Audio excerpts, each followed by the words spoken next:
할렐루야. 자, 오늘 새벽에 주시는 하나님 말씀을 이제 봤습니다. 사무엘상 20장 이제 마지막 부분을 좀 보려고 합니다.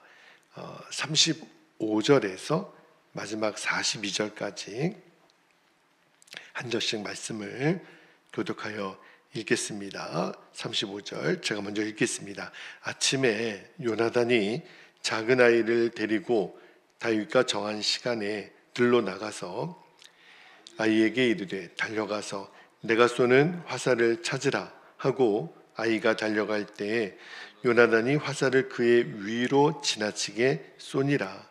37절 아이가 요나단이 쏜 화살 있는 곳에 이를 즈음에 요나단이 아이 뒤에서 외쳐 이르되 화살이 너의 앞쪽에 있지 아니하냐 하고 요나단이 아이 뒤에서 또 외치되 지체 말고 빨리 다름질하라 하며 요나단의 아이가 화살을 주어 가지고 주인에게로 돌아왔으나 그 아이는 아무것도 알지 못하고 요나단과 다윗만 그 일을 알았더라.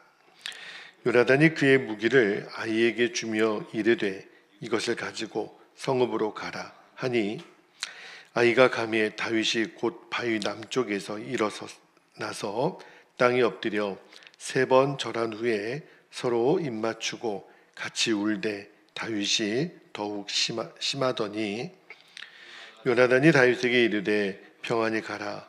우리 두 사람이 여호와의 이름으로 맹세하여 이르기를 여호와께서 영원히 나와 너 사이에 계시고 내 자손과 너의 자손 사이에 계시리라 하였느니라 하니 다윗은 일어나 떠나고 요나단은 성읍으로 들어가니라.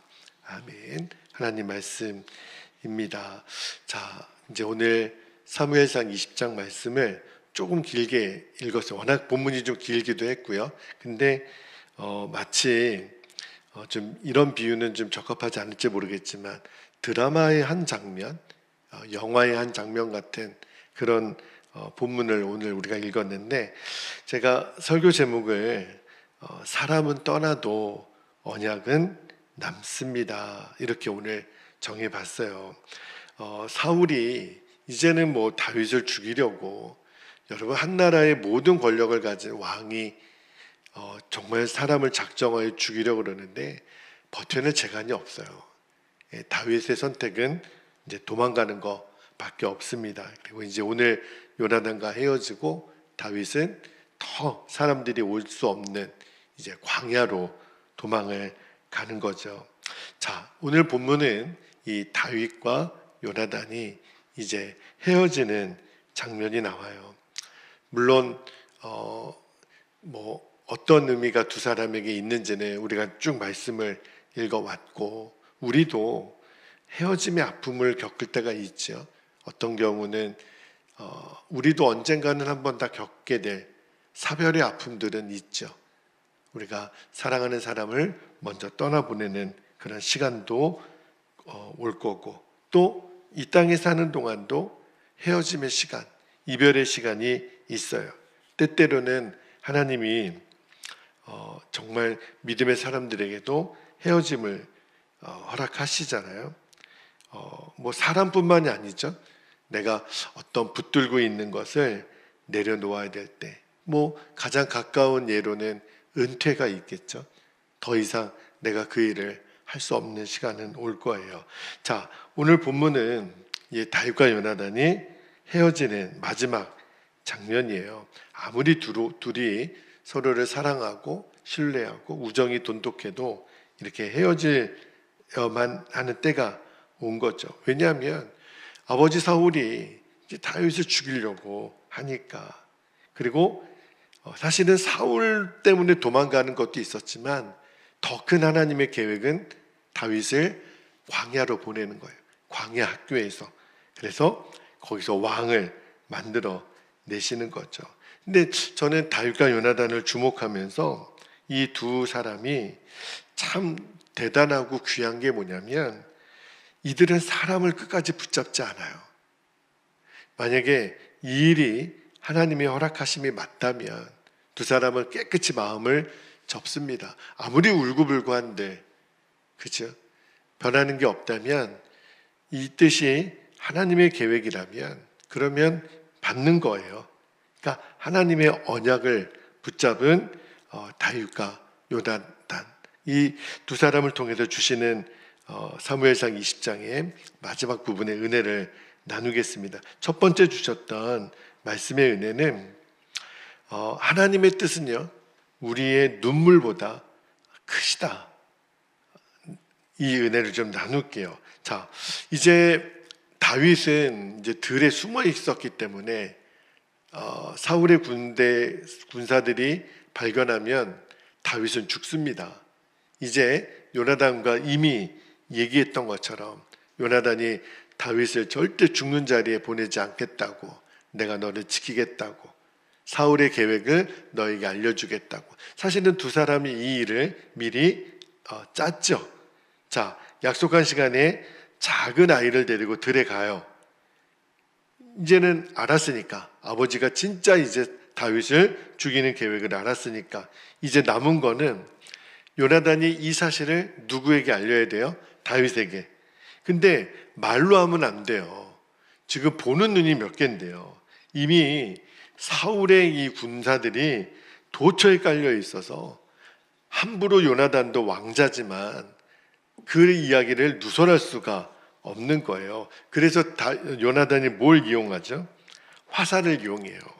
화살이 멀리 쏴서 화살이 너의 앞쪽에 있지 아니하냐 이렇게 크게 외치면 이게 무슨 신호예요? 다윗아, 돌아오지 마. 너 빨리 도망가. 이제 광야로 떠나. 이 메시지예요. 여러분, 요나단이 그 화살을 쏘고 화살이 너의 앞쪽에 있지 아니하냐 할 때 얼마나 마음이 아팠겠어요. 이거 자칫 잘못하면 다윗이 붙잡히기라도 하면 요나단에게는 굉장히 위험천만한 일이거든요. 근데 그거보다 더 요나단의 마음이 아픈 거는 자기가 사랑하고 친한 친구를 이제 떠나보내야 돼요. 근데 요나단이 귀한 게 자기 감정은 만감이 교차했을 거예요. 근데 결국은 하나님의 뜻이 더 중요하니까 뭘 배웠냐면 이 대목에서 하나님 주신 마음이 우리도 때때로 이해할 수 없는 하나님의 인도하심을 겪을 때가 있어요. 이렇게 헤어짐의 아픔, 이별의 아픔. 나는 이렇게 가고 싶은데 하나님은 자꾸 이쪽으로 인도하실 때가 있어요. 내 계획은 무너지는 것 같고 도대체 하나님 어디로 인도하시는 겁니까? 그때 하나님 말씀하시기를 너의 계획보다 내 계획이 더 크다. 너가 아무리 울고 지금 힘들어도 너를 향한 나의 섭리는 더 깊다. 우리가 나의 뜻이 아니라 하나님의 뜻을 의지하는 것을 배울 수 있기를. 다윗이요 지금 광야를 쫓겨가는 것 같지만 나중에 다윗이 이 광야에서 왕이 되는 수업을 받아요. 어려움을 많이 겪어요. 진짜 결정적으로는 사울을 2번이나 죽일 수 있는 기회도 얻지만 그러나 광야에서 다윗은 철저하게 하나님만 의지하는 법을 배우고 결국은 왕이 되죠. 그러니까 실패가 아니라 사실은 광야는 다윗에게 있어서는 돈 주고도 살 수 없는 훈련의 학교였어요. 우리도 그래요. 우리도 때때로 이해할 수 없는 이 광야, 여러 가지 의미가 있을 거예요. 재정에 대한 광야, 건강에 대한 광야, 특별히 어떤 관계가 깨어질 때 이별의 아픔의 광야, 아무리 기도해도 응답이 없는 제일 마지막 관문의 광야가 침묵의 광야이거든요. 근데 그 광야를 의미가 없는 게 아니더라고요. 왜냐하면 그 광야에 사람은 없어요. 나를 도와줄 아무도 없어요. 그러나 하나님은 계시니까. 그죠? 그러고 보면 성경을 잘 읽어보면 광야교를 통과하지 않은 위대한 하나님의 사람들은 없더라고요. 모세도 그랬고 우리 예수님도 40일 동안 광야교를 지나가시잖아요. 이게 광야가 위대한 하나님의 사람들을 만들더라는 거죠. 이게 첫 번째 주신 말씀의 진리였고, 자, 두 번째입니다. 두 번째, 오늘 설교의 핵심인데, 정말 참된 믿음은요, 사람이 아니라 하나님의 언약을 붙든다. 이 말씀을 나눌게요. 자, 이제 시간이 얼마 남지 않았어요. 다윗과 요나단에게 주어진 시간이. 그리고 빨리 짧은 인사를 하고 이제 헤어져야 됩니다. 아이를 돌려보내고 다윗과 요나단만 남아요. 그리고 다윗이 바위 남쪽에서 3번 요나단에게 절합니다. 무슨 퍼포먼스였을까요? 왕의 아들이니까 그런 의미도 있겠지만 이제 존중의 의미를 담은 거죠. 고마움의 의미를 담은 거죠. 나의 생명을 지켜주고 내가 도망갈 수 있는 길을 열어준 거, 감사한 그런 의미도 있었겠죠. 두 사람이 껴안고 울어요. 근데 성경은요, 오늘 본문에 보면 다윗이 더욱 심했다. 감성이 풍부해서가 아니죠. 다윗이 통곡하고 웁니다. 왜 그랬을까? 앞날이 보이지 않았기 때문에 그랬을 거예요. 야, 이제 어떻게 살지? 여러분, 우리 인생이 그럴 때가 있어요. 이제 어떻게 살지? 뭐 먹고 살지? 어디 가서 살지? 누구 의지하고 살지? 집도, 일터도, 가족도, 안전함도 다 이제 잃어버리고 가장 소중했던 친구 요나단을 떠나가야만 합니다. 인간적으로 보면 다윗에게 있어서 요나단은 마지막까지 붙들고 싶은 그 존재예요. 다른 건 다 포기해도 요나단만큼은 포기하고 싶지 않은. 근데 결국은 요나단도 다윗도 서로 인간의 대상을 붙잡지 않습니다. 그리고 마지막으로 한 말이 있어요. 그게 뭐냐면 42절에 요나단이 다윗에게 이렇게 얘기합니다. 42절 앞부분에 볼게요. 요나단이 다윗에게 이르되 평안히 가라. 저 같으면 조심히 가라. 그리고 내가 어떻게든 나중에 너를 도우러 갈게. 뭐 이런 말을 했을 것 같은데 요나단이 너무너무 담담하게 다윗에게 다윗 평안히 가. 죽음을 피해 도망가는 사람에게 평안히 가라. 좀 어울리지 않는 인사 같았어요. 근데 이거는 진심이었습니다. 요나단의 진심이었어요. 그 이유가 그 42절 중간부터 보면 이렇게 나와요. 자, 보세요. 평안히 가라 한 다음에 42절에 우리 두 사람이 여호와의 이름으로 맹세하여 이르기를. 보세요. 여호와께서 영원히 너와 나 사이에 계시고 내 자손과 너의 자손 사이에 계시리라 하였느니라 하니 다윗은 일어나 떠나고 요나단은 성읍으로 들어가니라. 여기 보면 여호와께서 영원히 너와 나 사이에 계시고, 제가 이제 설교 제목을 이걸로 잡으려다가 바꿨는데 이게 오늘 본문의 핵심이에요. 요나단도 다윗도 핵심은 뭐냐면 사람을 의지하지 않았다는 거예요. 요나단이 다윗에게 말하는 핵심이 뭐냐면 다윗, 너와 나 사이에 하나님이 계시잖아. 언약의 하나님을 의지한 거예요.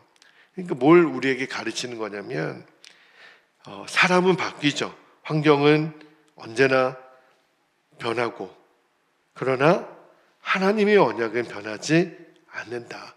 그래서 우리도 믿음을 배우는 거예요. 아, 사람을 붙드는 게 아니라 하나님을 붙드는 거구나. 우리도 물에 빠진 사람이 지푸라기를 잡는 심정으로 다 나름대로 붙잡는 게 있어요. 어렸을 때는 부모를 붙잡고, 나이가 들면 자꾸 자녀들 붙잡고 싶고, 사람 붙들고 싶고, 돈 붙들고 싶고, 어떤 명예, 권세 붙들고 싶고. 왜? 그런 것들이 나를 지켜줄 거라고 생각하니까. 근데 오늘 성경은 우리에게 말씀하기를 하나님을 붙들라는 거예요. 왜냐하면 내가 무엇을 붙드느냐에 따라서 내 인생이 달라지기 때문에 그래요. 어떤 일이 있더라도 하나님을 붙드는 저와 여러분 되시기를 축복합니다. 자, 마지막 한 가지만 더 나누죠. 하나님의 함께 하심이, 임마누엘이 가장 큰 평안입니다. 이거를 좀 나눌게요. 자, 요나단이 다윗에게 다윗 평안히 가. 근데 다윗의 현실은 어땠을까요? 사실은 전혀 평안한 상태가 아니죠. 왜? 앞에는 광야고 뒤에는 사울의 군대예요. 마치 홍해를 건너갔던 모세와 이스라엘 백성들처럼 앞에는 홍해고 뒤에는 바로의 군대고 똑같아요. 언제 죽어도 이게 시간 문제예요. 죽는 거는. 그런데 요나단이 다윗에게 평안히 가. 다윗도 알았어. 그렇게.